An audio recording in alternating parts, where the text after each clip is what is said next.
guys, Eric and Amanda from Korean Adoptee Reunited. Today I'm going to share my adoption story with you. I've been with Amanda for 13 years, and she's a very guarded person. It took a while to get to know her, so that's pretty amazing that we're actually able to do YouTube videos and let you into our lives. Now, that mostly stems from her adoption story. She's been through 2 families and went through the foster care system for a while as well, so that tends to close up a person. Yeah, to start, I will just say that, I was adopted at a young age. My twin and I was a healthier baby, and my twin was sick, and so my family decided to keep her, and I was adopted into the United States in Washington. And I lived with my first family for about 6 years, and I'm not going to talk about the specifics, but the best I can say is I believe my close friend, her parents called CPS, which was the result of why I left the family. After that, I was in foster care for, I believe, about a year or so, and I remember auditioning for families on the weekends, and I really remember my social worker, Sarah. She was someone that really guided me through all the dark times, and I would go to a family's house and really try to be on my best behavior and try to get them to adopt me so I could have a permanent home. And you end up growing attached to people, and you wanting to feel love and wanting to find a family. And over time, I eventually got landed into a family's home for about 6 months, and I had a younger sister and an older sister, and I really bonded with the family. I went to school there. I had a routine. I ended up calling my parents, mother and father, and to me, I felt really settled. It just so happens that it didn't work out, because one night I do remember being called into the bedroom and the mother telling me, this is not working out for us, and you're going to be leaving our household. And I had already, my guard was down, and I had called them mother and father for a long time, and I thought that I had landed into my permanent home. So that was devastating, and ultimately ended up in other foster care homes in between. And I did have another occurrence where I went to meet a new family, and that's the family I'm with now. And at the time, I had an older sister who is 3 years older than me. She's also adopted from Korea. She was abandoned in a basket, and so she doesn't know anything about her family. As well as I had a middle sister who's African American, and then myself. And so I visited with them, and they decided they want to adopt me, and I felt really excited about having 2 older sisters and finally feeling like I could let my guard down and relax. And then I quickly realized that it wasn't all family smiles, and this can happen with any family, so I'm not saying that this is unique. I didn't realize that I would also be abused by my middle sister, who would tend to beat up on me and be very aggressive and blame me for things. And it was really hard to fit in and also to obtain an identity because of everything that had led up to where I was at. So through time, I really had a hard time adjusting to life. I definitely was really angry. I had a lot of aggression. I didn't understand why I just couldn't be in a normal household, and that's all I wanted. And so ultimately, I feel that my parents, whom I have now, I'm grateful for. I just think that they adopted kids for the wrong reasons. I really think that they couldn't conceive on their own, and they tried everything imaginable. And so they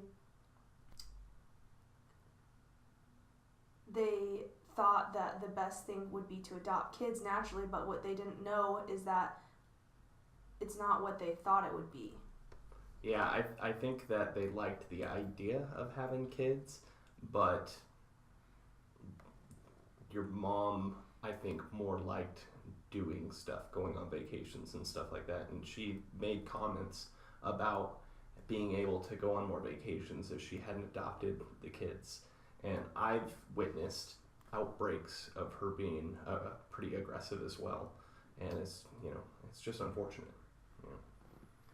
Yeah, and growing up, over time, my middle sister ended up being really aggressive with my mom, and so ultimately she was taken out of the household, and then my mom took the aggression instead of on my other sisters kind of equally, but she took it all out on me. So then my older sister would sometimes step in and basically protect me from my mom, who was very, very, very, very, very abusive.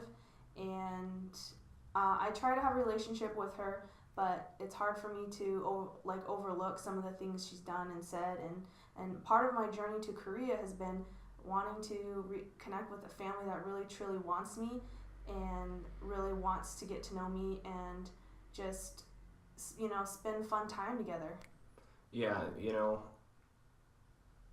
there's a lot of cultural differences, so it's very hard.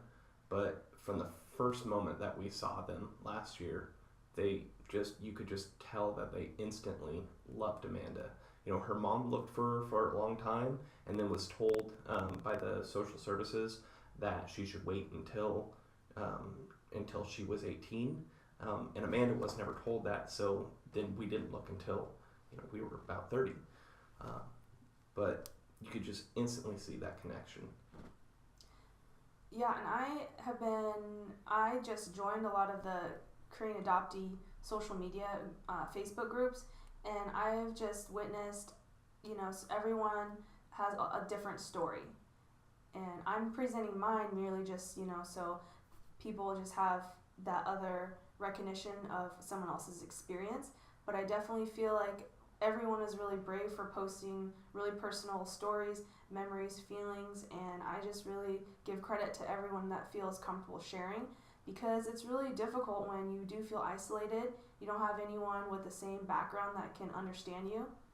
Yeah, Amanda's had a few other Korean adoptee friends growing up, and I've known them as well, and they have a completely different circumstance. I mean, they have, several of them came into pretty wealthy, well-to-do families that were generally cared for them, and they had just great upbringings. Where on the other hand, Amanda went through a couple different families, went through the welfare or the foster care system, and didn't have that great of an experience.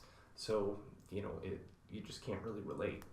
Yeah, I just think what I try to do now is try to put all my effort into the future, and the future is being in Korea right now and spending time with my mom.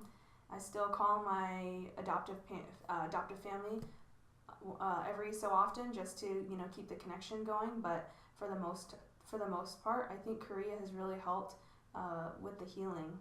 Yeah, and next week Amanda is going to go to Seoul to hang out with alone her for sisters, the first time. because it is their birthday. Yeah. Because they're twins, they have it on the same day, and Yeah. this is going to be the first time that they actually celebrate together, which is going to be incredible. Yeah, I also just want to throw it out there, and if you want to connect with me or just message me, feel free to just send me a comment. I've already connected with some other adoptees who I'm really fond of, and I really appreciate you for reaching out. It's definitely been awesome to share stories and similarities about reuniting, and I just hope this video was helpful, just so you have another perspective of someone else's upbringing being adopted in the States. Yeah, it's not all peaches and rainbows. There's bad stories as well, but you can get through it with support, and if you need some support, feel free to drop us some comments. We would definitely try to help. Yep. The main purpose of this channel is for other Korean adoptees, as well as obviously to share our experiences in Korea, but the main purpose is to make sure that we're reaching out to others. Yeah. Okay. You guys have a great day, and thank you very much for watching. Bye.